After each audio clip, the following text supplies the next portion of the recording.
좋아요와 구독하기는 사랑입니다. 네, 안녕하십니까. 2021년 8월 14일 한발 앞서 소식을 전하는 고품격 부동산 토크쇼 부동산 별별 수다에 오신 여러분을 환영합니다. 오늘은 시작할 때 멘트가 안 꼬였습니다. 그리고 날씨가 요새 찬바람이 살살 부는 게 조금 살만한 것 같아요.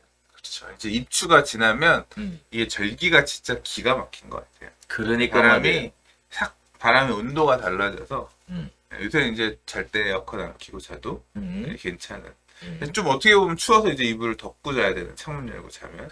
그러니까. 네, 그런 바람이 쌀쌀해졌어요. 그러니까 한 주간 어떻게 보내셨어요? 이 좋은 날씨에. 그냥 저는 계속 똑같이? 반복되는 삶인 것 같아요. 네. 해야 될 일 하고 하고 싶은 일 하고.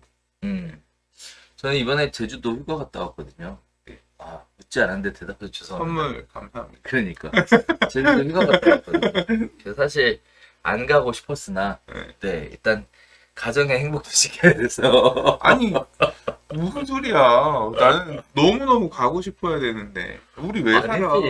아니 뭐 사회적 거리두기 뭐 저쪽에서 이동하지 말고 집에서 방콕하라고 그렇게 얘기하는데 적극적으로 협조를 해드려야 되는데 아니야. 못해서 뭐 그런 걸 원할 수는 있지만 나의 인생도 중요하잖아. 가서 가족과 아이와 그런 추억을 쌓고 옛날에 너 아빠랑 제주도 그때 방학 때 갔었잖아. 뭐 이런 어떤 그것도 만들고 그게 인생이지. 나는 그래서 네. 그런 걸 많이 해야 된다고 생각하는데. 그래서 또 가서 또 열심히 또 그거 했잖아요. 백신 예약 백신이야. 하라 그래서. 지금 이번에 이제 하잖아요. 그러니까. 네. 저는 이미 받아서. 그러니까. 그래서 하라 그래서 또 그것도 하고 있고. 아무튼 바쁘게 보냈습니다. 네. 저는 지난주에 다이어트 했어요. 그래서 회춘한다는 얘기 나온 아니, 건가? 그거 아니고, 먹는 양을, 네. 이제 이게 다이어트를 시작한 거지. 시작이라기보다는 제가 해본 경험으로는 제가 너무 많이 먹는 것 같아서 먹는 양을 줄이는 이제 훈련을 했어요. 그 제일 좋은 건 뭐냐면 1일 1식이야. 1일 1식을 하면서 밥을 좀 먹는 양을 위를 좀 줄여 놓으면 그 다음부터 이제 먹는 양이 많지 않아도 배가 불러지거든요. 일주일간 1일 1식 너무 힘들면 점심을 반만 먹고 저녁 반 정도 더 먹고 뭐 이런 식으로 해서 일주일을 버텨냈어. 어제 사실 이제 어제 그거에 대한 축하 기념 술이야. 근데 위를 늘리는 제일 좋은 방법은 또 술이야. 왜냐면 배가 불러도 계속 들어가거든. 아무튼 그거를 일주일 동안 해가지고 막 지난 일주일간은 어떤 느낌이었냐면 그런 게 있어요. 이게 탄수화물이 안 들어가니까 머리도 안 들어가고 생각도 안 들어가고 삶에 의욕이 안 생겨. 뭘 해야지 이런 생각도 없고 그러다가 오로지 먹을 거 생각만 하다가 그런 일주일을 보냈네. 동물적이다. 이제 한 주 그렇게 했으니까 다음 주부터는 오늘부터는 이제 조금 여유롭게 해야죠. 자, 오늘 별백수다 본격적으로 시작해 보도록 하겠습니다. 오늘 총 5가지 이야기를 가지고 나눠보겠는데요. 여러 가지 부동산 시장에 관련된 이야기라든지 또 정책에 관련된 이야기들이 포함되고 있으니까 끝까지 한번 시청해 보시면 좋겠습니다. 자, 첫 번째 이야기부터 시작해 보도록 할게요. 자, 현금이 부족해서 집주인 또는 중개사에게 돈을 빌려서 매매했다라는 얘기입니다. 자, 부동산 규제로 대출이 막히면서 돈이 부족하니까 중개업소나 매도자에게 돈을 빌려서 부동산을 매수하는 이런 일이 발생한다고 합니다. 이율이 높지만 부족한 돈을 메울 수 있을 시간을 벌 수 있다. 그리고 최근에는 강남에서 시작했던 부분들이 중저가 아파트까지 유행이 번지는 중이다 라는 얘기입니다. 자, 정책에 적용이 되면서 점점 더 심해지고 있는 부분인데요. 지난달부터 규제지역에서 6억 원 이상 주택에 대해 총부채 원리금 상환 비율 40%를 적용하고 있습니다. 이에 더해서 은행들의 총량 규제도 강화되고 대부분의 은행들이 대출 한도를 추가로 줄이고 있는 상황입니다. 즉 대출이 안 된다는 얘기죠. 자, 거기에 따라 시장에서 이런 반응들이 생기고 있는데요. 일단 시세보다 저렴한 금매로 나온 물건들에 대해 수요자들의 관심이 올라가고 있는데요. 이렇게 금매로 나온 매물의 경우에는 잔금 기간이 촉박하다라는 특징을 가지고 있습니다. 또 주택담보대출이 다 나오지 않아서 돈을 당장 마련하기 어렵기 때문에 시세보다 저렴하게 나왔음에도 불구하고 사기 어려웠는데요. 중개업소에서 근저당을 설정해 부족한 비용 1억 3천만 원을 빌려줄 테니까 나중에 갚는 조건으로 거래를 진행해보는 어떻겠냐라는 제안이 있고요. 또 이율은 연 15%가량, 그래서 경우에 따라 무이자부터 20%까지 다양하게 이율이 책정되기도 합니다. 또 상환 기간은 3개월에서 1년 정도로 길지 않게 설정을 하고 있고요. 차입금 규모가 크거나 상환 기간이 길수록 이율을 많이 받는 경우가 많고요. 반대로 이율이 낮을수록 중개 수수료를 키우는 경향을 가지고 있습니다. 자, 이와 같은 내용들에 대해 근저당을 설정하거나 또는 약정서를 작성하는 형태로 진행된다라는 건데요. 즉 부동산 매매를 위해 사금융 형태를 이용하는 매매가 점차 유행화되고 있다라는 겁니다.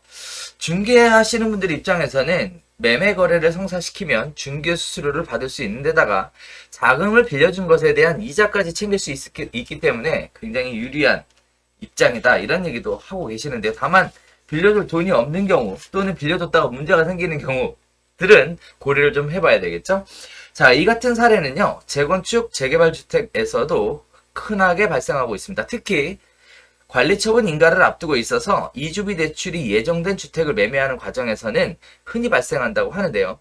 거래하고 얼마 지나지 않아 이주 공고가 나면 금융권이나 시공사로부터 이주비 대출을 받을 수 있기 때문에 빚을 빠르게 상환할 수 있기 때문이라고 합니다. 제가 얼마 전에 낸 책에 보면 사실 첫 번째 이 얘기가 나오거든요. 돈도 빌려주고 거래도 성사시켜주고 뭐 이자도 받고 많은 얘기들이 나오긴 하는데, 자, 어쨌든 제도권 대출이 막히면 자금 수요는 자연스럽게 사금융으로 갈 수밖에 없는 것 같습니다. 문제는 이 사금융에 대해 사실 조심해야 될 부분들이 굉장히 많다라는 건데요. 매도자 입장에서는 빌려준 돈을 다 받지 못하지 않을까에 대한 부분들, 약정서가 이행될지, 근저당이 말소가 될지에 대한 부분들, 매수자 입장에서도 이렇게 돈을 빌렸을 때에 대한 추가 부담이 늘어나는 부분들, 그리고 또 정해진 기간 내에 잔금을 또는 상환을 못했을 때 리스크들, 중개사 입장에서도 돈을 빌려줬을 때 혹시 다 돌려받지 못하는 경우들, 다양한 리스크들이 존재하고 있음에도 불구하고 사금융이 굉장히 활성화되고 있다라는 얘기인데요. 자, 시장과 더불어서 사금융 이런 얘기 많이 접해보셨죠, 선생님들? 요새도 많은가 봐, 이게? 요새도 하죠. 네. 금액이 커서. 그렇죠. 금액이 크죠. 그러니까 대표님이 길게 장황하게 설명을 하셨는데, 네. 요약하자면 금매가 나왔는데 손님한테 사장님 금매 나왔어요 기다리시던데 전화했더니 근데 그 잔금 날짜까지 맞출 만한 자금이 융통이 안 되는데요. 그때까지는. 그러면 빌려줄게. 그러면 빌려주는 대신에 당연히 잔금 치를 때 내가 빌려서 잔금 친 돈만큼은 후순위로 근저당 걸어야지. 그리고 그거 언제까지 제가 그 돈은 돌아오니까 그 금매 그렇게 해서 제가 그때까지 갚아드릴게요. 그래, 그러면 계약해. 이제 이걸 해주는 거지. 소위 말해서 자금 부분이 지금 많이 대출이라든가 끌어올 수 있는 자금들이 다양한 다방면으로 융통이 묶여 있다 보니까 사금융의 필요성이 있는데, 어디 뭐 명동 하체시장에서 돈을 끌어 쓰는 이런 게 아니라 부동산 거래해주는 사장님한테 빌리고, 이 사장님이야말로 잘 알지. 이 아파트가 이 정도 시세고 이 가격 정도를 빌려주더라도 돈 떼일 염려가 없다. 자신감이 있으니까 빌려주겠다는 소리를 하는 거지. 그렇죠. 그리고 혹시라도 모를 매수자가 나 돈 들어가는데 나 언제까지는 갚을게요 얘기를 했는데 못 지킬 수도 있으니까 못 지키는 거에 대비해서 후순위로 근저당 딱 걸고, 그래서 돈 빌려주고 거래도 해서 빌려주는 기간 동안은 고율의 이자를 받고, 그렇죠. 그다음에 매매도 진행하니까 중개 수수료도 양쪽에서 또는 뭐 한쪽에서 취할 수 있고, 이런 장점이 있으니까 이걸 쓰는 건데, 사실 저는 별로 못 봤어요, 이런 사례들을. 왜 못 봤냐면 이렇게 리스크를 끌어안으면서 하는 사례들이, 이게 돈이 말이 뭐 3, 4천만 원 저렴 시세, 이게 빌려줘야 되는 금액이 보통은 크단 말이에요. 그렇죠. 예, 그렇죠. 부동산 거래 가격이 크기 때문에 뭐 1, 2천만 원 빌려는 수준이 아니라 보통은 좀 목돈을 빌려줘야 되는 건데 그만큼 자금력이 되는 부동산 사장님들이 흔치가 않아. 뭐 이거 하나 빌려주고 말 거야.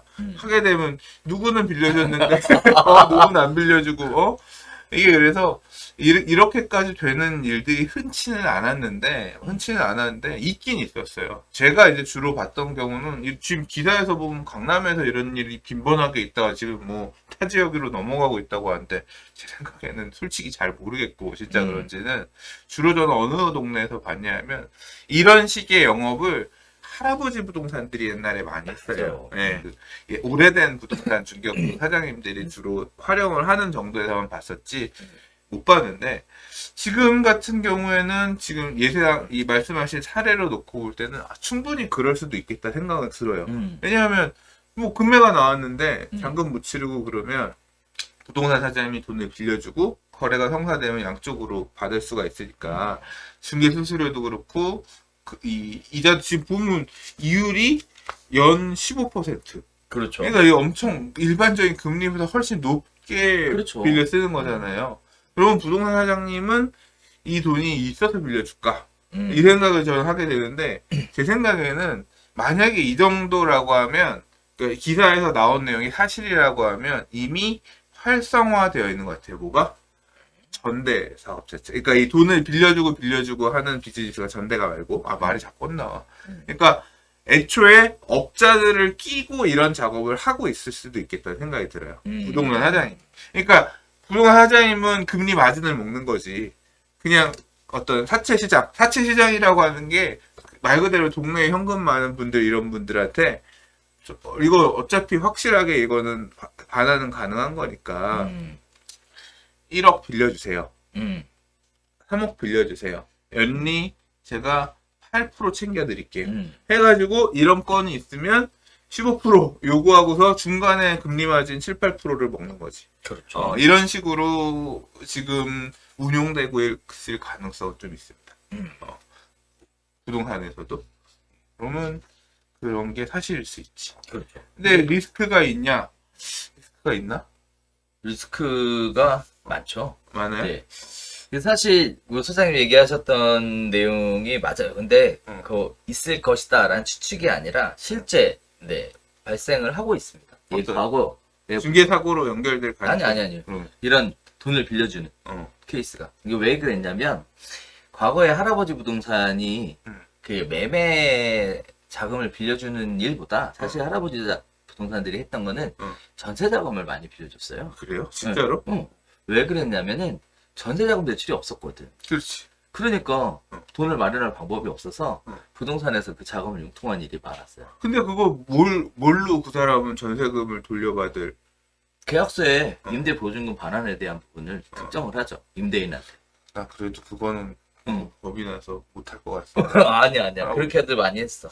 그렇게 했고 그 다음에 이제 그 이후에는 무슨 일이 생겼냐면 잔금을 쳐야 되는데 여기 기사에서는 금매를 이렇게 했다 하는데 잔금을 쳐야 되는데 잔금이 갑자기 안 맞을 때가 그렇지. 이제 있죠. 그런 경우는 맞아요. 많이 있지. 맞아요. 그러다 보니까 잔금 부족할 때 이제 중개업소에서 돈을 빌려주는 경우들도 있습니다. 그러니까 보통 이제 그런 거는 근데 경험적으로 보면 잔금 때 갑자기 빵꾸가 나서 한시적으로 메꾸는 거라 이 기사에서 얘기하는 것처럼 뭐 3개월, 1년을 맞아. 놓고 하는 근저당 걸고 그런 건 아니고 그러면 차용증 쓰고 얼마 안에 그렇게 뭐 해요. 뭐 요 정도 융통해주고 뭐 그런 사례들은 있었지만 지금 뭐 기사에서 얘기를 보면 아예 하나의 비즈니스가 된 것처럼 그렇죠. 중개 꿀팁이 된 것처럼 막 이렇게 설명이 되어 있어가지고 이렇게 좀 빈번하게도 이런 일이 있나 사실 약간 의문스럽긴 해요 그거는.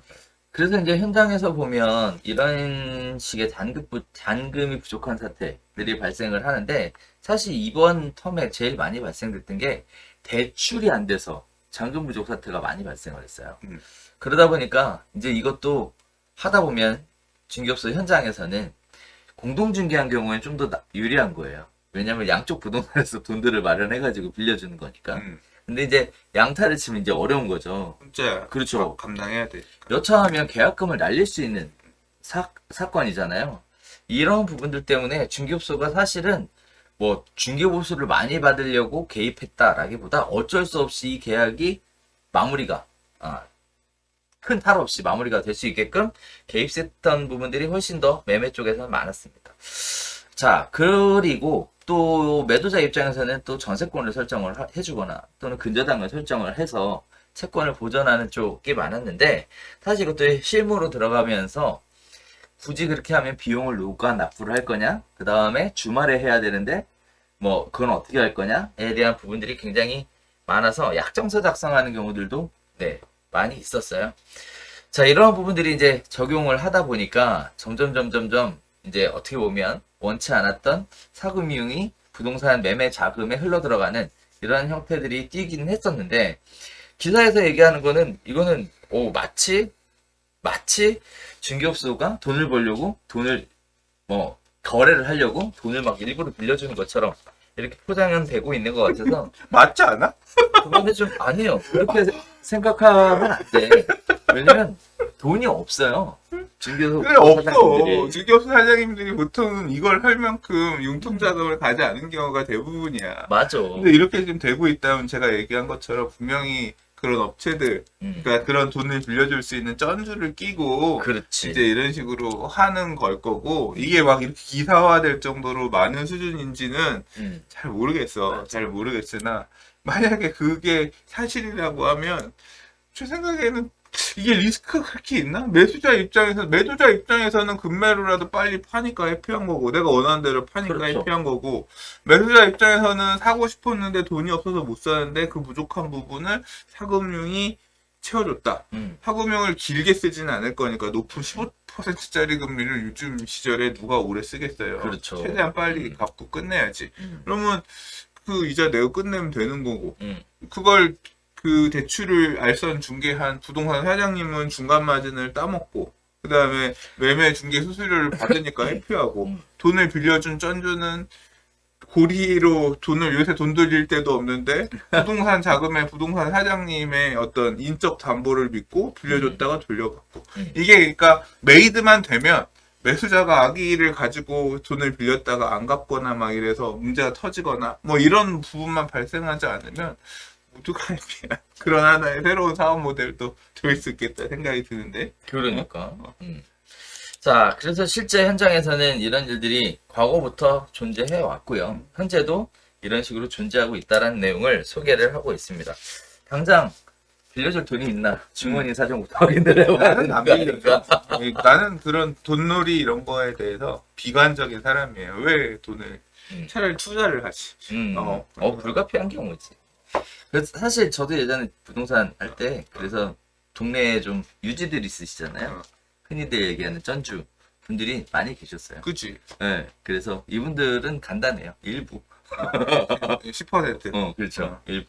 월일부? 12%. 연 네. 12%. 연 12%. 월 일부. 이렇게 해서 아는 사람들끼리는 일부로 이렇게 많이들 했고, 모르는 사람 경우에는 2부, 3부. 이렇게. 와, 엄청. 근데 그 시절에는 금리가 지금보다 훨씬 높았으니까. 그럼요. 훨씬 높았으니까. 일부는 뭐 거저라고 사람들이 생각을 했죠. 그때는 예금 금리도 뭐 훨씬 높았던 시절이니까. 그래서 그런 부분들이 있었습니다.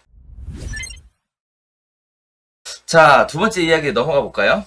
자, 집값 상승에 수도권 PIR이 6.8에서 8.0배로 꽁충 뛰었다는 이야기가 있습니다. 8년을 꼬박 모아야 집을 살 수 있다는 얘기인데요. PIR은 주택가격의 중간값을 가구 연소득 중간값으로 나눈 수치를 의미합니다. 수도권 PIR이 8.0배다라는 얘기는 한 푼도 안 쓰고 8년치를 모아야 수도권 집을 산다라는 거고요. 그 가구 연소득의 중간값이라는 건 가구 소득을 1분위부터 5분위까지 5개 등급으로 나눴을 때 3분위에 속하시는 분들의 소득을 의미합니다. 수도권 PIR이 지난 2019년 6.8배에 비해 크게 늘어난 것을 의미합니다. 지금 현재 8%라는 얘기죠. 전국도 PIR이 5.5배로 2019년 5.4배에 비해서 소폭 상승해 있는 상황입니다. 자, 또 두 번째는요. 임차가구 월소득에서 차지하는 월 임대료 비율 RIR이 크게 상승했다는 얘기인데요. 월소득에서 월 임대료가 차지하는 비율이 16.1%에서 16.6%로 상승했다는 얘기입니다. 세분화해서 보면 수도권이 18.6%로 가장 높았다는 얘기인데요. 즉 월급 중에 18.6%는 임대료로 납부했다. 이렇게 생각하시면 되겠습니다. 자, 생애 최초 주택 마련에 걸리는 시간은 7.7년이라고 해요. 그래서 2014년 이후 7년 안팎을 유지해 왔다가 지년에 큰 폭으로 뛰어 올라서 지금은 7.7년이 걸린다고 합니다. 자, 주택 보유 열망이 높아져서 87.7%가 내 집이 필요하다라고 하고 있대요. 자, 이러한 부분들에 대해 또 최저 주거 기준 미달 가구의 비중은 2019년 5.3%에서 2020년 4.6%로 감소했고요. 1인당 주거 면적은 2019년 32.9제곱미터에서 2020년 33.9제곱미터로 소폭 상승했다고 합니다. 공공임대주택 만족도도요, 93.5%에서 94.4%로 상승하게 되면서 주거의 질적 수준이 향상되었다라고 정부에서는 이야기를 하고 있습니다. 총 7가지 이야기를 나눠봤는데요. 1, 2, 3, 4에 대한 얘기는 없고요. 5, 6, 7에 대한 이야기를 가지고 주거의 질적 수준이 향상되었다. 이렇게 얘기하고 있습니다. 돈을 한 푼도 안 쓰고 모을 수 없고요. 주담대를 통해서 기간이 단축할 수 있지만 불가한 상황이죠. 소득 증가분에 비해서 임대료 상승이 더 많이 올라가는 부분들에 대한 언급은 없었고요. 집가 상승으로 인해서 생애 최초 주택 마련에 어려움이 지속적으로 가중되고 있습니다. 그래서 지금 수도권 외곽으로 빠져나간다는 얘기가 나오고 있죠. 자, 주택 보유 열망은 경기가 올라가면서 상승하지만 경기가 하락할 때는 동반 하락한다는 특징도 가지고 있어서 사실 87.7%가 내 집 마련이 필요하다라고 얘기하는 부분들은 경기에 따라 상당히 유동적이다라는 것도 확인해 볼 수 있겠습니다. 자, 질적 수준이 향상됐다라는 얘기가 지금 정부에서는 자축하는 의미로 이 통계를 가지고 이야기를 하고 있는 것 같은데 어떻게 보셨습니까? PIR이 8.0이 되었다라는 내용에 대해서. 사실 정부의 자화자찬 이런 건 별로 이렇게 의미를 두고 볼 필요는 없는 얘기인 것 같고요. 네. 사실 뭐 그거 관심 있는 사람 없잖아. 네. 앞에 있는 내용이 핵심인 것 같은데 네. 기사에서도 그러니까 결국 이 집값은 올랐는데 소득은 덜 올랐다. 그렇죠. 뭐 그런 얘기고 음. 지금 월 임대료 비율 RIR 같은 경우도 임대료는 올랐는데 소득은 덜 올랐다. 그래서 2%가 다 늘어났다는 얘기거잖아요. 그래서 결국은 임대료 부담하는 것도 힘들고 그다음에 집을 사는 것도 좀 더 어려워졌고 그렇죠. 예, 뭐 그랬다라고 딱 요약하면 될 것 같아요. 그러면 이게 무슨 원인일까? 그 원인은 뭐 잘 알지. 맨날 이제까지 지겹게 했던 얘기고 그런 내용들의 결과물이 이렇게 나타나고 있다. 현실에 대해서 지금 통계 자료들이 이렇게 얘기를 해주고 있다는 얘기고.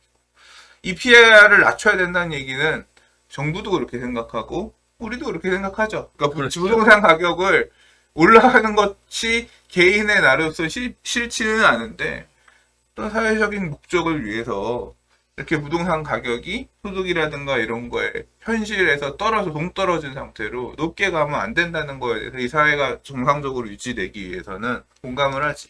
다만 어떻게 구현할 것이냐에 대한 방법에 대한 방법론적인 측면에서 지금 정책들의 실기에 대해서 되게 얘기를 하고 있는 거고 부작용들에 대해 얘기를 하고 있는 거고 나타나고 있다고 보고 있는 거죠.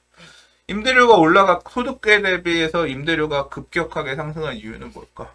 임대차 입법 왜 급격한 도입이 작년부터 올해까지는 주된 원인이었잖아요. 근데 그런 부분을 계속 얘기하는 거고 부동산 가격이 상대적으로 올라간 거, 뭐 집값이 올라가고 지금 상승장이 이제 후행장이기 때문에 이제 특히 수도권 지역들의 가격 상승률이 가파르거든요. 상급지보다는 중하급지의 상승률이 되게 가파른 시기가 지금 이어지고 있는 상황인 건데 그게 계속 이어지면서 지금 평균값을 주택가격 중간값을 계산하다 보니까 밑에 가격들은 두터워지면서 올라가고 있다 보니까 집값은 올라가는 걸로 통계에 잡히는데 소득은 지금 올라간다고 보기가 쉽지가 않죠. 왜? 코로나 때문에 망가지고 있는 자영업자들 이런 경우들이 얼마나 많은데 맞아요. 산업은 코로나 특수를 통해서 소득이 더 늘어난 좋은 업종들도 있잖아요. 그러나 힘든 업종들도 있다 보니까 소득은 정체되어 있고 또는 소폭 떨어지거나 또는 많이 못 올라가거나 이런 상황 속에서 집값의 상승폭이 더 크니까 PIR은 커지고 2021년에 수도권 부동산 가격의 어떤 현재 수동원 임대 가격의 현재가 이렇게 통계적으로 나타났다 이런 얘기인 건데 그 와중에 뭐 직접 수준은 나아졌어요. 뭐 이런 말로 위안을 하고자 하는 뭐 마음은 이거라도 괜찮아졌으니까 이쁘게 봐주세요. 뭐 이런 뜻 정도로 넘기고 말아야겠죠. 네. 사실 이 PIR이라는 값은 심리적 저항선을 의미하는 수치이기도 하거든요. 근데 제가 기억하기로는 8.0이 굉장히 높은 수치인 것 같은데 예전에 최고치가 얼마였는지를 사실 찾아보려고 했다가 못 찾았어요. 근데 아마 기억에는 7.8 정도 됐었던 것 같은데 이게 지금 8.0까지 올라갔다는 얘기는 PIR 수치로 볼 때는 최고치가 아닐까라고 조심스럽게 생각이 들고 있는 상황입니다. 즉 부동산을 사는 거에 대해 굉장히 심리적으로 부담을 느끼는 선이 올라갔다라는 건데요. 사실 PIR 값이 내려가려면 소득이 올라가거나 또는 가격이 떨어지거나 둘 중에 하나가 이루어져야 하는데 소득이 올라가는 것을 기대하기가 지금 경기 상황상 쉽지 않은 부분인 것 같고요. 가격이 떨어지는 부분도 역시 경기 상황상 어려운 부분이라서 PIR 가격이 당분간 상승할 것이다 라는 예측은 계속 해볼 수 있을 것 같습니다. 자, 이렇게 되면 힘들겠죠. 내 집 마련에 대한 열망이 지금 87.7%나 되고 있는데 살 수 없다라고 해버리면 사람들의 상실감도 굉장히 커질 것 같은데 굉장히 안타까운 통계였습니다. 이런 통계를 가지고 주거의 질적 수준이 향상되었다라는 식의 답변은 좀 아니지 않나 라는 개인적인 생각을 좀 해보게 됩니다. 자, 세 번째 이야기 넘어갈까요, 바로? 그러니까 이렇게 내 집 마련을 하고 싶어하는 시장의 니즈가 있는데 임대주택을 많이 지어서 너는 계속 임대 살아. 임대주택 만족한대잖아요. 그렇게 가야 되는 방향이다. 뭐 이런 식으로 머리 개조를 하려고 하고 있으니 환장하겠네 진짜. 내가 옳고 임대 아파트에 만족하며 사는 국민이 되세요. 그게 우리가 가야 될 길입니다. 자, 세 번째 이야기 가보겠습니다. 우리가 별별 수다 하면서 수차례 언급했었던 내용입니다. 지역주택조합 안 좋다 하지 말라 라고 얘기했는데 이번에 초대형 사고가 또 터진 것 같습니다. 자, 관련된 내용들을 예전에도 올려드렸더니 덧글에 무슨 소리냐 주택 좋다라고 하는 덧글이 올라오더라고요. 그래서 깜짝 놀랐습니다. 자, 관련된 내용을 가지고 그래서 혹시나 하는 마음에 다시 한번 준비해 봤는데요. 어떤 사고가 터졌는지 같이 한번 보겠습니다. 자, 지주택 사고가 또 터졌습니다. 취득 토지 명의가 조합이 아닌 건설사다라는 게 문제가 됐다라는 건데요. 도대체 무슨 문제인가 한번 보게요. 김포의 455A지구 통합 사우스 카이타운 조합과 A 업무 대행사 B 건설사의 자회사가 여기서 중요한 얘기가 나와요. B 건설사의 자회사가 업무 대행사예요. 조합원에게 받은 조합비를 사업부지 매입에 사용해 왔는데 해당 토지의 명의가 조합이 아닌 B 건설사로 뒤늦게 드러났다는 겁니다. 자, 이들은 사업 인가가 거절될 줄 알면서도 의도적으로 사업 신청을 한 뒤에 거절됐으니까 수천억 원의 추가 부담금이 필요하다라고 해서 조합원들에게 추가 부담금을 요청을 했고요. 거기에 따라 조합원들이 지금 난리가 난 상황인데요. 김포시는 이 부분에 대해서 방관하고 있다는 얘기입니다. 자, 순서대로 정리해보면 이렇습니다. 2015년에 4호 구역 약 6만여 평을 도시개발 방식으로 개발하고 이 가운데 3만여 평의 택지를 조성해서 3,000세대의 아파트를 공급하겠다라는 사업이에요. 자, 시행사는 조합원 무려 2천여 명을 모집했습니다. 또 해당 구역에 거주하던 조합원 500명을 추가해서 총 2,500여 명의 조합원이 가입한 상태입니다. 지난 6월 사업시행인가 서류 접수와 함께 시공사 변경 과정에서 조합과 시행사의 부실이 밝혀졌는데요. 조합원은 조합비로 평균 1억 원씩 총 1,900원을 부담했는데 조합과 시행사는 이를 조합이나 신탁사 명의가 아닌 비건설사의 명의로 토지를 사들였다는 겁니다. 즉 조합이 보유한 토지는 한 평도 없다는 겁니다. 조합과 시행사가 사업 신청 기본 요건, 즉 사업 승인 신청자인 조합이 토지 소유권 95% 확보, 중요한 숫자 나오죠. 95% 조차 마련하지 않았으면서 사업 신청 했다라는 건데 이러한 부분들은 결국 추가 부담을 요청하기 위한 명분을 마련하기 위함이었다라는 내용이에요. 조합과 시행사는 조합원들에게 종후자산평가, 개발 완료를 가정한 평가액을 명목으로 6천억 원을 초과로 요구를 해서 평당 1,900만 원을 내라 이렇게 얘기하고요. 토지값 인상을 이유로 평당 359만 원의 추가 분담금을 또 내라 이렇게 얘기를 하고 있는 상황입니다. 그러나 조합원 가입 계약서에 보면 추가 부담금은 없다라고 명시가 되어 있어서 조합원들은 더 이상의 추가 부담금을 낼 수 없다 이렇게 주장하고 있는데요.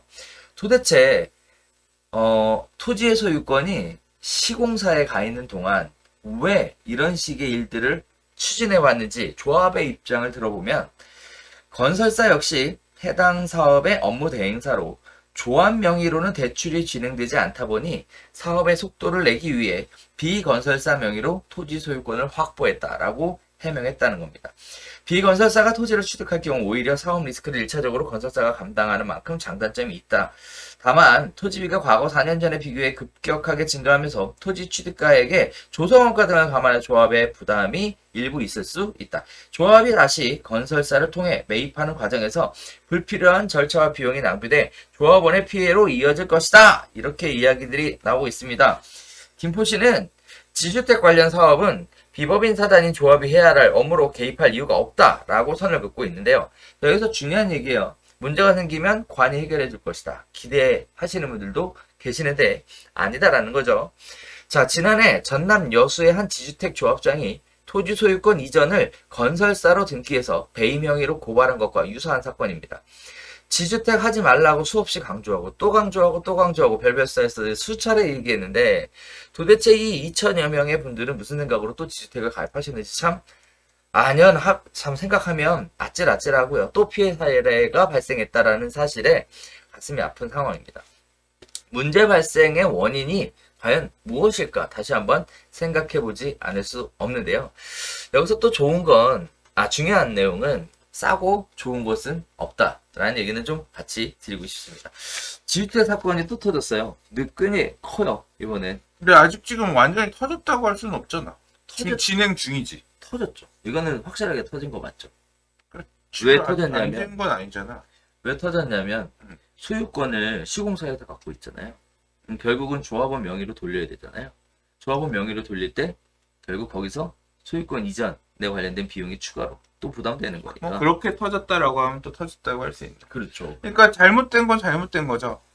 원래 내가 돈을 내서 샀으면 딱 이 내용이 너무 복잡한데 그냥 간단하게 정리를 하면 내가 저기 땅이 괜찮은 거 보이는 게 있어서 저 땅을 사서 저기에다가 빌라를 짓고 싶어.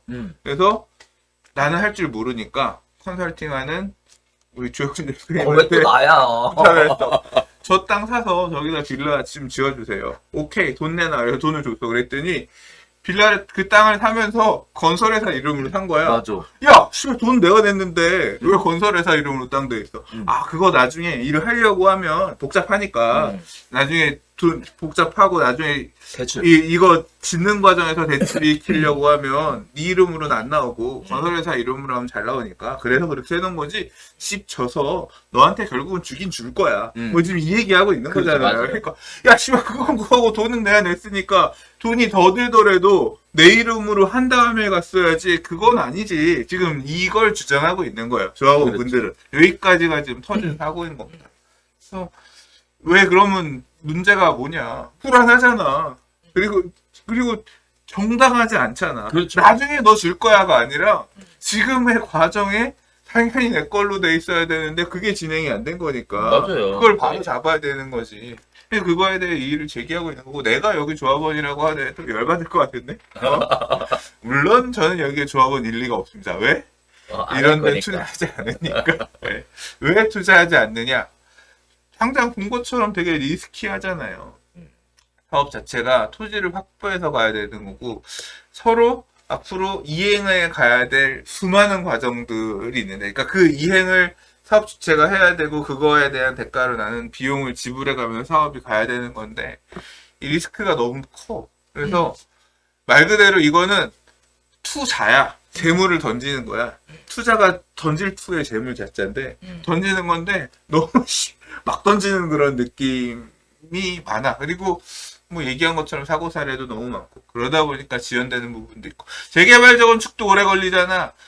건이 달라요. 재개발 재건축은 어차피 내가 가진 땅에다가 하는 사업이기 때문에 사업이 얼그러지면 내 땅은 있잖아. 그렇죠. 그래서 거기다 내가 빌라를 짓든 뭘 하든 이 땅을 가지고 다시 뭘 하든 우리 집 가진 사람들끼리 모여가지고 다시 도시 재생 큰 빌라를 짓든 가로주택 정비 사업을 하든 내가 주체적으로 할 수 있잖아. 근데 이건 그게 아니잖아요. 그걸 남한테 맡겨서 돈을 주고 나는 손 빨고 기다려야 되는 구조기 때문에 구조적으로 되게 불리하다고요. 리스크가 크다고요. 맞아요. 그리고 지역주택 조합을 가입하면 제일 큰 문제는 뭐냐면 기회비용 손실이 크다니까요. 조합원 자격 유지를 하기 위해서 딴 걸 못해요. 야 이거 이 지역주택 사업이 너무 늦어지니까 이 개발 사업이 이 정확하게 지역주택 조합 사업인지 지금 왜냐하면 사업 방식을 도시개발 사업 방식이라고 했기 때문에 내용은 좀 더 확인은 해봐야겠습니다만 아무튼 조합원 자격 요건이 있단 말이에요. 그걸 유지를 해야 되는데 이거 야 생각보다 늦어지는데 이거 그냥 다른 거 아파트 그냥 사고 난 이거 말아야겠다 이 판단을 하고 움직이고 싶어도 이게 이게 빠져나가지를 못해요. 그래서 딴 걸 못 사. 그렇게 기회비용 손실하는 경우도 많거든요. 항상 지역주택조합 사업은 되게 달콤하지. 야 건설회사 이 개새끼들이 시행사 이 개새끼들이 얼마나 폭리를 남겨먹는지 아냐? 그래서 우리가 직접 지으면 그 폭리를 우리가 먹을 수 있으니까 엄청 싸게 지을 수 있는 거야. 그럼 말도 안 되는 얘기를 가지고 홀린단 말이에요. 그래서 주변 시세 10억? 우리는 직접 지으면 5억에 돼. 맞아. 그런 기준으로 홍보관을 만들어서 올려가지고 여러분들을 구렁텅이로 몰아넣어요. 근데 하지 마세요. 하지 마세요. 지주택 관련해서 주택법 개정으로 현재 토지 소유권 얼마나 확보됐는지 이런 부분들을 공시하도록 그렇게 되어 있죠. 그럼에도 불구하고 공시된 걸 본 적이 없어요. 자, 토지 소유권을 95% 확보해야 된다라는 것이 가장 어려운 숙제고요. 보시는 것처럼 가입계약서에 추가 부담금은 없다라고 명시했음에도 불구하고 지금 현재 평당 1,900만 원의 추가 부담금을 납부해라. 더불어서 토지값이 인상됐으니 토지 매입을 위해 평당 359만 원을 더 내라. 라는 식의 추가의 부담금 요구를 또 한다라는 겁니다. 결국은 다 따지고 보면 오히려 기성 아파트를 구입했을 때 보다 더 비싼 가격으로도 살 수 있을 가능성이 열려 있다라는 거 확인해 보셔야 되는 부분들이에요. 마치 선생님 얘기하셨던 것처럼 그 모델하우스 가면 안 하면 안 될 것 같이 여기 현혹되게 이야기들을 하고요. 최근에 부동산 경기가 뜨거우면서 지주택 관련된 홍보관이 엄청나게 많이 생겼습니다. 거기에 따라서 피해 사례가 계속 늘어날 것 같은데 도정법에서 보장하고 있는 재개발이나 재건축 사업도 기본 10년 가는 게 기본이다 라고 하는데요. 주택법에서 수용에 대한 또는 매도 청구에 대한 부분들이 굉장히 약한 상황에서의 사업은 훨씬 더 길게 갈 수 있다는 것도 한 번쯤 확인해 보시고 접근해야 하셔야 되는 내용이라고 생각이 됩니다. 문제는 싸고 좋은 건 없는 것 같아요. 네. 그래서 관심을 좀. 네. 이게 지금 여기 보면 이런 거 너무 믿지 마세요. 추가 부담금 없다고 조합원 가입할 때 계약서에 명시되어 있다. 이게 말이 안 돼요. 말이 안 되는 게 뭐냐면 이 조합원이 된다는 거는 사업 시행 주체가 내가 된다는 얘기예요. 그래서 땅을 사는데 비싸게 사고 그 업무를 결국 하고 있는 건데 땅을 못 사면 사업이 아예 안 되는 거야. 그렇잖아. 그럼 사업하는데 비용이 앞으로 늘어날 수도 있고 추가 부담금 내가 처음에 가입할 때 들어간 금액 이상 없다고 했으니까 나는 안 낼래. 그러면 조합 입장에서는 사업을 안 하겠다는 얘기밖에 안 되는 거야. 사업을 하려면 결국은 추가 부담금을 내고 가야 되는 거죠. 이 약정을 스스로 포기하고 가야 되는 방법밖에 없거든. 안 내겠다고 하면 그러면은 지불을 못 하는데 추가적인 사업을 하기 위한 돈을 못 쓰는 건데 어떻게 더 진행이 안 돼? 더 진행이 되겠어요. 그래서 과거에 이런 사례는 있어요. 그러니까 이 추가 부담금이 없다가 판례로서 받아들여진 사례들이 뭐냐면 1차 조합원, 2차 조합원 뭐 이런 것들을 모집하면서 토지를 지불하면서 그러니까 조합원이 그냥 된 게 아니라 내가 갖고 있던 땅을 조합에 출자하고 이거를 싸게 팔고 대신 여기에 조합원으로 들어간 조합원들이 있어요. 그런 사람들한테는 이런 것들이 그래서 나중에 들어온 조합원하고는 달라서 왜냐하면 땅을 싸게 줬으니까 그렇지. 그 기준으로 그렇게 받아들여진 사례는 있는 걸로 아는데 대부분의 경우는 이 내용이 의미가 없어요. 그리고 특히 이런 도시개발 사업 이런 데들 같은 경우는 빈 땅이라든가 상대적으로 그렇지 않은 경우들이 많기 때문에 그러니까 뭐 정답으로 딱 제가 답을 정해 드리는 게 아니라 이런 내용들은 결국은 다 법률적인 분쟁으로 갈 거고 재판 가서 판결로서 결과가 나눠질 내용들입니다. 그러니까. 그렇기 때문에 뭐 딱 기다 아니다는 아니지만 기본적으로는 되게 지금 명시를 했다고 해서 내가 이 내용 때문에 더 추가 부담금을 내지 않아도 된다라고 맹신하시지는 말라는 얘기예요.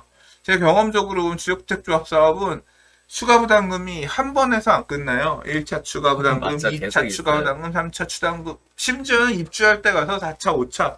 그래서 우리가 좀 처음에 걷었던 돈은 요만큼인데, 그러니까 처음에 조합원 분양가가 3억 5천이다 하면 3억 5천을 나눠서 내면 끝날 것 같았는데, 그거 갖다 중간에 못 얻어 들어갔으니까 더 내 해가지고 입주할 때 가면, 야, 입주할 때 정산해보니까 이만큼 더 필요했다. 조합원이니까 내야 돼. 그런 구조거든요. 재개발 재건축 사업도 마찬가지예요. 조합원이니까 입주할 때 가서 우리 정산해보니까 우리가 예상했었던 관리처분 내용에 비해서 돈을 더 썼어. 우리가 관리처분할 때 예상했었던 일반 분양가보다 분양가가 낮아졌어. 그래서 그 손실분만큼을 돈을 더 내야 돼. 이런 식으로 계속 재정산을 합니다. 재개발 재건축도 사업이라는 게 그런 거예요. 그래서 이런 추가 부담금 없다라는 거는 기본적으로 이런 민간이 하는 시행 사업에서 없을 수가 없어요. 있을 수도 있고 사업이 너무 잘 되면 진짜 없을 수도 있긴 하지만 조역주택조합 사업은 보통 무리하게 이 토지 확보가 안 되어 있는 상태에서 가는 사업이기 때문에 불리합니다. 없기가 쉽지가 않아요. 그렇기 때문에 맹신하지 마시라 이 얘기를 좀 드리겠습니다. 제가 또 마지막으로 하나 더 부탁드리고 싶은 거는 그래? 그럼 나 명의 이전 해서 빠져나와야겠다. 이렇게 생각하시는 분들이 또 계시겠죠. 명의 이전도 무료가 아닙니다, 이거. 네, 그래서 일정 비용을 납부해야 명의 이전을 해주겠다. 이렇게 얘기하는 경우도 있고요. 조합원 가입이 되게 그걸 내가 조합원을 팔고 나가고 싶어도 팔기도 쉽지 않아요. 맞아요. 네, 왜 그러냐면 이 조합원 자격이 아까 까다롭다 그랬잖아요. 조합 설립되는 시점 기준으로 해서 인근 지역에 거주하는 이 조합원 자격을 딱 맞춰놨어요. 그게 내가 팔 때 그 시점에 무주택자 또는 뭐 특정 맞아요, 규모 맞아요. 이하의 소규모 주택 가진 사람만 조합원이 되는 게 아니라 나랑 동일한 지위 과거에 조합 설립되는 시점으로 가서 그 시점부터 계속 무주택 또는 그 정해진 기준을 갖춘 사람만 살 수 있기 때문에 조합원 변경도 그렇게 생각보다 원활하지 않거든요. 그러니까 털고 나오기도 되게 쉽지 않은 구조예요. 뭐 그 업무 처리를 하는 데서 또 비용을 또 요구하는 경우는 일단 얘기인 거네요. 네네네, 맞아요. 그러니까 가급적이면 발을 안 담그는 게 또는 발을 담궜으면 이제 기도를 해야 돼. 빨리. 지주택 관련돼서 계속 경고의 메시지를 드렸음에도 불구하고 이러한 사건 사고가 지속적으로 발생하는 것들을 보면 참으로 마음이 안타깝습니다. 자, 뭐 문제가 발생된 것들은 조속하게 해결됐으면 하고요. 또 더 이상 문제가 발생하지 않게끔 네, 한 발 좀 물러 떨어져서 객관적인 시각으로 살펴봐 주시면 진심으로 감사하겠습니다. 자, 네 번째 이야기입니다. 공공재개발 퇴짜 맞은 창신동, 가리봉동이 공공기획으로 돌아섰다라는 얘기입니다. 공공기획, 또 새로운 단어가 나왔는데요. 보겠습니다. 창신동 재개발 추진위 공공재개발 사업을 추진했으나 도시재생지역이란 이유로 퇴짜를 맞았답니다. 그래서 창신동하고 가리봉동 일대의 주민들이 서울시의 공공기획 재개발을 준비 중이라고 하는데요. 퇴짜 맞은 이유가요. 서울 도시재생 지역들은 주거 환경의 노후화가 심각하다며 앞서 공공재개발 공모 신청을 추진했으나 서울시는 도시재생 예산과 공공재개발 예산이 중복 지원된다는 이유로 배제를 시켰습니다.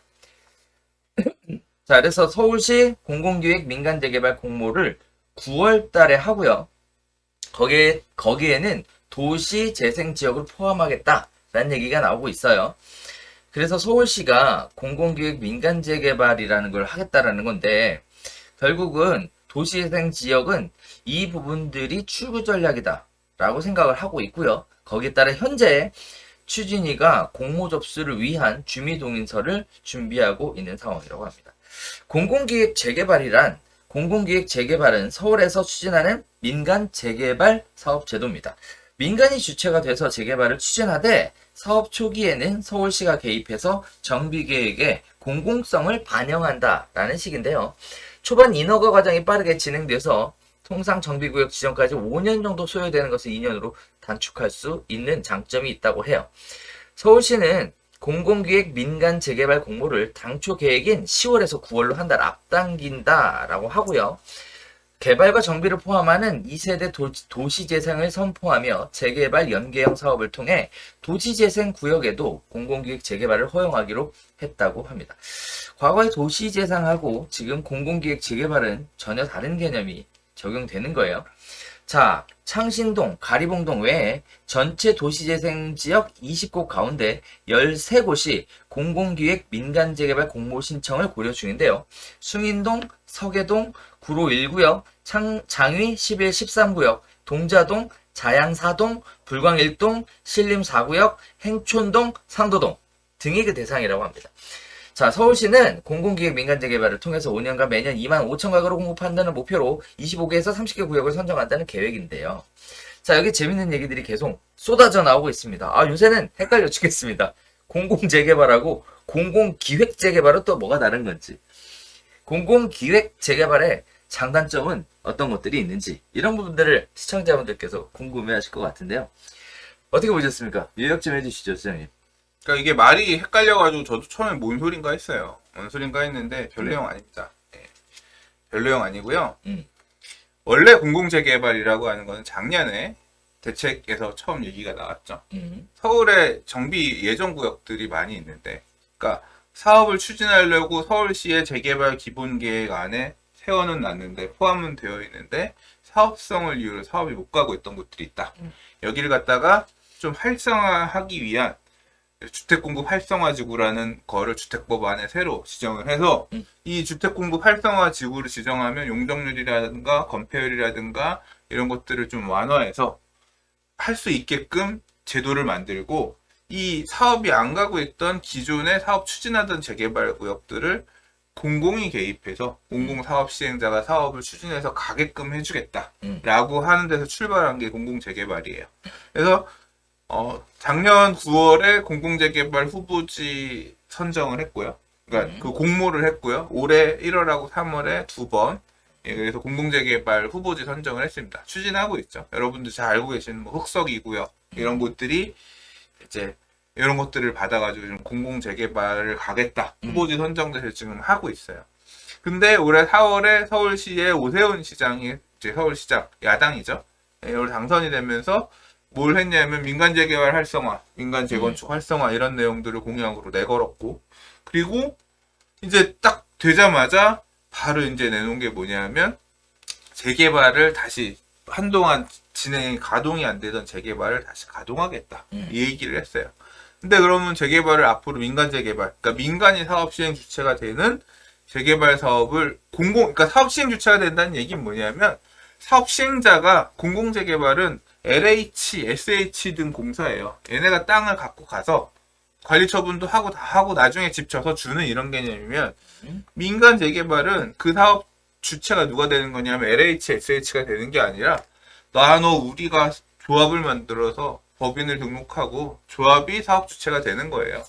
그러니까 그런 민간 재개발을 활성화하겠다라고 해서 연간 뭐 25,000호, 그래서 앞으로 5년간 13만 원 정도를 그 민간 재개발 사업을 통해서 다시 하게끔 하겠습니다라고 오세훈 시장이 발표를 했었잖아요. 근데 그 내용에 지금 뭐가 붙은 거냐면 공공기획이 붙은 거예요.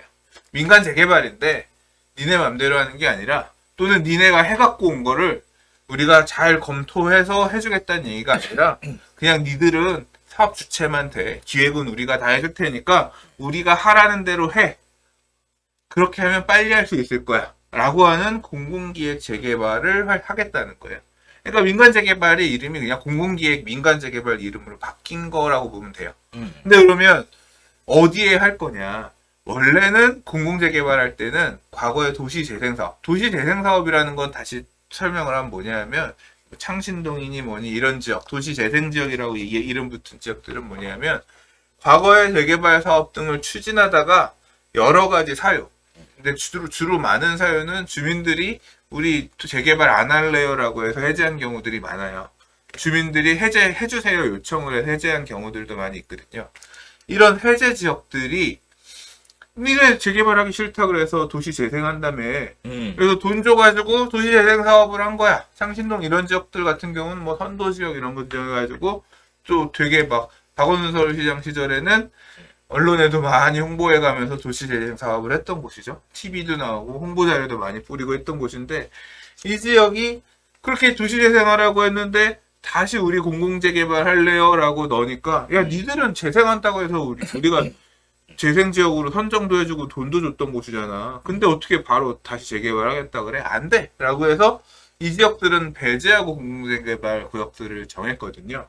근데 이번에 공공이 기획을 해서 하게 되는 민간 재개발에는 이런 도시재생 지역으로 정해졌던 곳들도 재개발 구역으로 지정할 수 있게끔 기준을 바꾸겠다 했다는 그 얘기예요.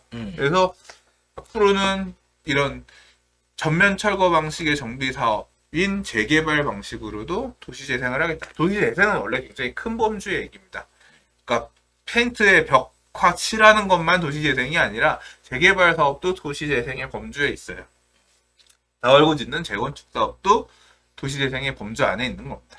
그래서 이제 제2세대 도시 재생을 선포하며 재개발 연계형 사업을 통해서 도시 재생 구역에도 공공기획 재개발을 허용하기로 했다. 그러니까 재개발 사업을 도시 재생 사업 했던 곳에도 하게끔 지정해 줄 수 있게끔 가능성은 여러 놓겠다 그런 얘기입니다. 그렇죠. 근데 저는 역시나 이 공공기획이라고 하는 말이 계속 마음에 안 들어요. 이 공공기획이라고 하는 개념은 이미 몇 군데에서 사례가 있습니다.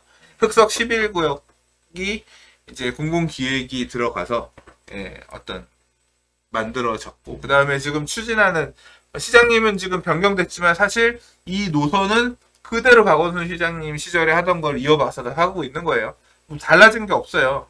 그러니까 이게 지금 이름을 바꾸고 앞으로 개수를 이만큼 많이 하겠습니다라고 발표한 것만 바뀐 거지 이 뼈대는 이미 박원순 시장님 시절에 다 발표했어요.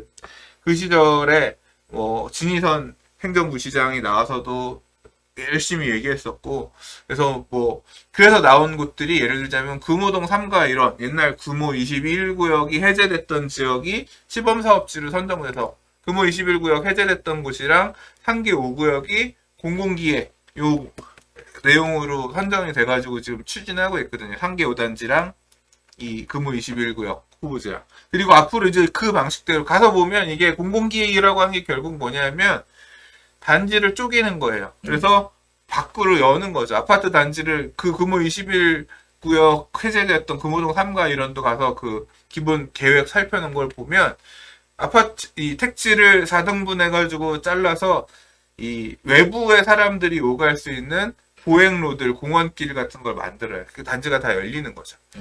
이제 그런 식으로 택지들을 다 쪼개서 외부 사람들이 이용할 수 있는 이제 이게 결국은 이 기획 안에 그런 부분들이 다 반영이 될 겁니다. 어느 필지는 뭐 주차장은 외부에 개방을 해라라든가, 어느 필지는 상가는 외부에 닿게끔 하라든가, 이제 그런 내용을 주입시키는 이 기본 계획들을 수립하고 이걸 받을 경우에만 사업이 가게끔 그렇게 가는 재개발인 거죠. 맞아요. 예, 그래서 저는 그게 싫다. 개인적으로는 싫다라는 거였고 앞으로 받아들일 거냐. 그런 방식의 재건축은 아마 받아들이기가 쉽지 않을 거다. 또 기준이 바뀔 때까지 버티지 않겠냐, 뭐 그런 식으로 말씀드렸고, 재개발은 이거라도 감사합니다라고 하면서 받을 가능성이 크다. 왜냐하면 이걸 안 하면 그냥 슬러가 되는 건데, 그러니까. 또는 그냥 알아서 빌라 짓고 사는 건데, 그렇게 쪼개서 짓더라도 하는 게 나으니까. 그래서 아마 공공기획 재개발은 그냥 민간이 100% 하든 말든, 그거 상관없이 공공기획 재개발이라도 주시면 감사하면서 동아줄 잡고 가려고 그렇죠. 다들 열심히 갈 건데 이렇게 도시재생 사업이 갔던 도시재생 구역에도 이게 간다고 하면 얼른 받아서 가는 게 좋겠다. 그래서 여기 지금 사실 이름 이렇게 나온 숭인동, 서계동, 구로 1구역, 장이 11, 13, 동자동, 자양동 막 나오는데 와 이제 또 이거 바라보고 또 엄청들 들어가 차트 사람들 막 또 이제 희망회로 돌리면서 갖고 계신 분들은 이제 염원을 가지고 기도를 하면서 또 넣을 거고 또 이제 추진하고 있는 곳들은 또 투자하려고 하는 사람들도 또 엄청 갈 거예요. 왜냐하면 공공재개발은 공공기획 민간 재개발은 아마 후보지로 지정되면 그때부터 토지거래 허가를 묻거나 이런 거는 가능할 것 같아요. 그러니까 거래를 제한하는 투기 제한 제도들은 넣을 것 같긴 한데 우리 공공재개발 착각하고 있는 도심 공공주택 복합사업 다음에서 언급하겠지만 이게 이름은 비슷한데 사업 방식이 전혀 다른 애들이 있거든요. 사면 무조건 청산되는 애들이 있어요. 이제 그거랑 다르기 때문에 이건 사도 청산은 안 되거든요. 지금 시점에서는. 이제 나중에 살려고 하면 매수 제한이 걸리는 경우는 있죠. 너 볼 때 토지거래 허가 받을 수 있는 자격 되냐? 그거에만 해당되는 거거든요. 그래서 아마 또 이 내용에 따라서 서울의 빌라 거래량이 뭐 얼마 늘었네. 그 얘기가 다음 주에 근데 이제 그런 내용에 연계될 가능성이 좀 있다. 그걸 보시면 될 것 같아요. 네. 자, 도시재생이 과거에 생각했었던 도시재생 개념이 아니라 2세대 도시재생이라는 개념을 통해서 재개발 사업도 도시재생의 하나의 축으로 연계하겠다라는 것이 사업의 가장 큰 포인트인 것 같습니다. 또 민간이 개발한다라는 얘기도 포인트인 것 같고요. 기획은 우리 소장님 얘기하셨던 것처럼 서울시에서 하겠다는 건데 말씀하셨던 것처럼 그닥 기대했던 기획은 아닐 것이다 라는 얘기. 자, 그리고 또 제가 이 기사를 픽하면서 지역을 이렇게 쭉 꼽아놨는데 꼽아놓은 지역들 잘 보시다가 나중에 이 지역에 가격 올랐다 라는 얘기 나오시면 우리 잘못이 아니라는 거 네. 이렇게 추진되고 있다라는 거 한번 참고해 보시면 좋겠습니다. 저도 궁금합니다. 지금 안 그래도 빌라 거래량 엄청나게 올라가고 있다. 요새 빌라는 증여용 부동산으로 아주 각광받는 상품이다. 이런 얘기들이 나오는데 이런 지역들도 가보면 또 난리가 나지 않을까 싶습니다. 자, 5번째 이야기 가보겠습니다. 오락가락 부동산 정책을 비웃은 공공개발 투기에 관련된 얘기입니다. 입주권 불허 적용 시점이 늦춰지면서 13일에 투기 규제 공백이 발생하게 되었죠. 38곳에서 무려 767건의 투기 의혹 거래가 발생했다는 겁니다. 입주권 제한 시점 변경인데요. 2월 4일날 발표할 때 2월 5일부터 산 사람은 다 안 줄 거야 했다가 2월 5일부터 6월 14일까지는 실수요자 거래가 그래서 사실상 중단되었습니다. 그러다가 6월 15일날 국회에서 입주권 불허 시점을 6월 29일자로 지금 날짜로 확 넘기게 되면서 16일부터 28일까지 입주권을 투자할 수 있는 시간이 만들어졌죠. 그 당시에 정부는 큰 문제는 없을 것이다. 이렇게 이야기를 했습니다.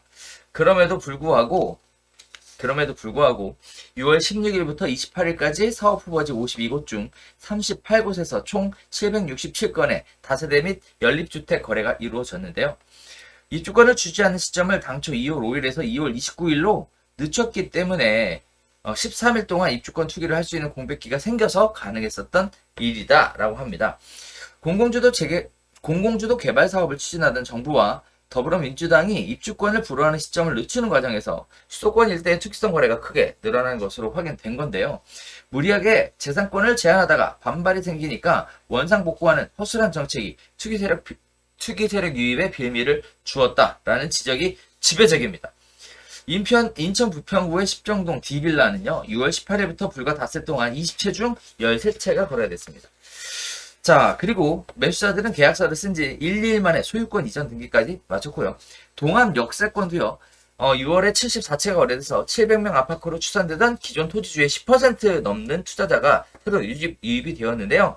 이사 공급 대책에서 전체 토지주 10%의 동의를 받을 경우 후보지 예비구역 지정이 가능하도록 했기 때문에 외부 투자자 의사만으로도 사업이 추진이 가능해져 버렸습니다.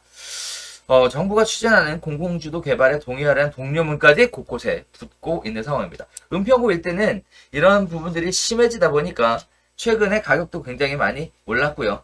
투기성 거래가 후보진의 집값을 끌어올려 향후 보상 규모가 크게 불어날 수 있고 한 사람이 소유하던 빌라를 건물 여러 명에게 비싼 가격에 팔리면서 보상금과 보상을 위한 필요한 입주 건수가 늘어나기 때문에 사업성 저하에 대한 우려가 계속 나오고 있습니다. 인천 제물포 역세권 후보지입니다. 한 건물 한 동에 12채짜리 빌라가 한 채만 남기고 모두 소유주가 바뀌었습니다. 6월 19일 7,200만 원의 빌라를 매입해서 22일 날 등기를 한 후 24일 날 7,300만 원에 다시 매도를 했어요. 이틀 사이에 1,000만 원을 건진 셈이라고 합니다. 이를 매입한 사람은 또 4일 만에 입주권 제한 시점에 하루 전 28일 날 소유권 이전 등기를 마쳤다라고 합니다. 자, 입주권 제한 시점이 오락가락하면서 시장에 다양한 일들이 벌어지고 있는데요. 정부 여당이 아마추어 측으로 대책을 성급하게 추진하면서 투기 세력에게 여지를 주었다라는 부분이 굉장히 지배적입니다. 네, 뭐 그렇게 과열된 것은 없다라는 정부의 발표는 이 숫자를 보면 아닌 것 같습니다. 또 세제 정책도 최근에 오락가락하죠. 원룸이나 빌라 등 비아파트 임대주택을 신규 등록을 전면 폐지하고 기존 임대사업자의 양도세 중과 면제 혜택을 폐지하는 방향으로 정책을 노선했다가 임대사업자에게 주어진 혜택이 사실상 없어지면서 가뜩이나 불안한 주택 임대시장에 부담이 가중될 것이라는 논란이 커지자 또다시 뒷수습에 나섰습니다. 재건축 이전 실거주 의무에 이어서 임대사업자 세제 혜택 폐지까지 잇따라 철회하면서 설익은 대책으로 시장 혼란과 정부의 부동산 정책에 대한 불신을 키우고 있다는 지적이 지금 연일 쏟아지고 있는 상황입니다. 정부의 부동산 정책 문제점을 보여주는 단편적인 예일 것 같은데요. 굉장히 안일한 태도들을 보여주고 있습니다. 이럴 거라는 걸 충분히 예상했을 것 같은데요. 위에서는 최근에 선거 공약하면서 시끄럽게 떠들고 있고 아래서는 공무원 투기뿐만 아니라 이런 투기 세력의 유입으로 시장의 정부의 정책에 비웃고 있는 상황입니다. 일하는 사람이 없는 게 문제인 건지 아니면 진짜 집가 상승에 대해 다들 윗선에서 관심이 없는 건지 참 의문스럽지 않을 수 없는데요. 어떻게 보셨습니까? 13일 만에 벌어진 이 제 어마어마한 생각에는 그냥 네. 별일 아니에요. 기사에서만 엄청 문제가 있는 것처럼 얘기를 했는데 네네. 애초에 뭐 이 정부가 계속했죠. 이게 아니고요. 그러니까 되게 무리한 정책을 내놨어요. 2021년 2월 4일 이후에 앞으로 추진하게 될 공공주도의 여러 사업들, 도심 공공주택 복합 사업이라든가 공공 직접 시행 정비서, 이건 앞서 얘기했었던 공공재개발, 공공기획 민간 재개발하고 또 다른 거예요. 또는 이제 소규모 주택 정비법에 딸려 있는 몇몇 사업 방식이 있어요. 공공이 주도하는 뭐 아무튼 그런 거 할 때 그 대책을 2021년 2월 4일에 내놨으니까 오늘 이후에 사는 거래들은 다 청산되게끔 하겠다. 사지 말아라. 일종의 겁을 준 거예요. 엄포를 놓으면서 대책을 그렇게 내놨는데 어떻게 법을 그 대책에 따른 영향을 그 대책에서 엄포를 놓은 것처럼 어떻게 입법을 할 거냐. 입법이 쉽지 않을 텐데 그리고 소급에 대한 문제가 지적이 나올 텐데 라고들 당시에도 얘기를 했었죠. 실제로 입법을 하려고 보니까 문제가 발생을 하지. 그러니까 애초에 알고 아마 얘기를 했을 거야. 어차피 이렇게 엄포라도 놓으면 그 엄포 때문에 무서워서 못 사지 않겠냐 생각을 해서 이제 그렇게 대책을 발표했을 거라고 생각은 하고요. 실제로 이제 그러면 어떻게 입법을 할 거냐. 그래서 지금 얘기 나온 게 내용을 그 대책에서 나왔던 내용들을 시행하기 위한 법들을 계속 만들어 왔고 이게 국회에서 이제 충분히 다 논의가 되고 통과하려고 하니까 거기에 갖춰진 내용은 뭐냐면 그 해당 입법안을 국회 본회의에 의결하는 날짜. 그때부터는 이제 효력을 발휘할 수 있게끔 하니까 그 시기가 6월 한 29일이었던 거예요. 그 시점도 정해지지 않았다. 이제 6월 29일 정도에 회의에 의결에 통과될 것 같으니까 그러면 그날 이후부터 소유권이 변경되는 애들, 그러니까 그날 이후에 취득한 애들은 다 청산. 이런 식으로 해서 날짜가 늦춰진 거죠. 그러니까 애초에 말은 한번 번복이 된 거야. 2021년 2월 5일부터였는데 그게 6월 29일로 구제가 된 사람이 엄청 많이 늘어난 거죠. 이미 여기서 한번 양치기 소년은 된 거야. 맞아. 근데 그 양치기 소년이 될 거라는 거는 알고 있었어. 왜냐하면 이걸 갖다가 2월 5일까지도 다 그러니까 그 과거로 소급해서 다 청산시킬 거야라고 법을 만들었으면 그 내용 가지고 헌법소원 가서 싸워가지고 보면 구제가 되는 사례들이 나왔을 거니까 괜히 그런 자기네들이 봐도 문제가 될 것 같으니까 되바꾸해서 법을 그렇게 만든 거죠. 이거부터는 유효하다라고 본 것이. 근데 이제 문제는 뭐냐면 그렇게 할 거예요라고 발표한 시점부터 실제 이제 입법 본회의에 올라가서 한 시점까지 한 보름 정도가 빵꾸가 났는데 이때다 싶어서 선수 선생님들이 가가지고 또는 이 구역 안에 물건을 여러 개 들고 있었던 사람들이 야 지금 이거 국회 본회의 통과하기 전까지 소유권 넘기면 우리는 2월 5일부터 다 빵꾸 날 줄 알았는데 지금 야 그 기간 동안 그 전까지만 넘기면 개별 분양 자격 된단다. 사는 사람들 개별 분양 자격 된단다라고 해서 지금 뭐 부평 10정동의 빌라 사람 같은 경우는 이게 왜 투기야? 억울했다가 갑자기 씨발 내 땅 다 뺏겨가지고 내 빌라 20채 지어가지고 살고 있었는데 전체에 대해서 아파트 한 채밖에 안 준다고 갑자기 발표해놓고 죽이려고 하다가 딱 풀리니까 야 그러면 빨리 이거 팔아서라도 개별로 팔아서 내 재산을 보전하자. 한 거잖아. 이걸 어떻게 투기꾼으로 보라. 그러니까 그래서 길에서 언급하는 부분 물론 투기꾼도 있어. 투기꾼이라는 표현이 약간 애매하지만 아무튼 투자자도 있어. 살 수 있는 시간이 열렸으니까 지금 빨리 가서 사면 되라고 해서 간 사람도 있고 이렇게 그러니까 재산권 행사를 다 한 거야. 한 사람도 있고 또 야 구멍이 열렸으니까 가서 지금이라도 해서 내 집 마련 가자 하는 사람도 있고 무주택자가 사서 이 사업을 통해서 아파트를 받으려고 청약만 기다리는 게 현명한 내 집 마련은 아니잖아. 그런 사람도 있고 또는 이미 주택을 갖고 있지만 이걸 통해서 아파트를 한 채 더 늘리고 싶은 투자자도 있고 아파트를 많이 갖고 있는데 더 늘리고 싶은 투기꾼도 있고 아무튼 그런 부분들이 그런 촌극이 지난 2021년 6월 15일부터 28일 사이에 벌어졌다. 그래서 뭐 기사의 꼭지는 그거죠. 정책이 허술하니까 이렇게 그걸 활용해서 이윤을 취하려는 세력들이 들어가서 장난을 친다. 그래서 정책이 허술하다. 뭐 이것뿐만 아니라 임대차 대책도 오락가락하고 뭐 재건축 2년 대책도 내놓고 결국 못했고 말이 많아서 정부가 못났다. 뭐 이 얘기를 하고자 하는 건데 사실 뭐 그런 얘기는 별개의 얘기인 거고 뭐 이 내용은 결국 그 얘기입니다. 그러니까 입법 과정에서 공백이 한 10며칠 정도 있어. 그때를 활용해서 여러 사람들이 팔 사람 팔고 팔 사람 사고 그러면서 또 나름대로 자기 살 길들을 찾았다. 뭐 저는 비난하지 않겠습니다. 이거 아는 사람만 알고 공부한 사람들이 가서 쟁취했을 거니까. 근데 정부에서 정책을 만들 때 이런 일이 생길 거라는 걸 알고도 했지. 했을 거야. 알고도 했지. 그냥 지금 나중에 한 말도 그렇게 많지 않을 겁니다라는 건 몰랐겠어. 이렇게 이 정도로 하는 게 나중에 어거지로 법 만들고 그 어거지로 만든 법 때문에 어거지로 법을 만들어서 그게 브레이크가 걸리면 전체 추진하는 취지 자체도 하나 깨지면 그 다음 거 깨지고 할 수 있으니까. 그러네요. 그러면 결국 정부 입장에서는 현재 이 상황을 지켜보면서 자화자찬을 할 수도 있다라는 생각이 들어요. 어느 미친놈이 지금 자화자찬을 해요? 왜? 그냥 하는 자화자찬을 하면 아까 얘기했던 PIR8 이런 게 거기서도 자화자찬했구나.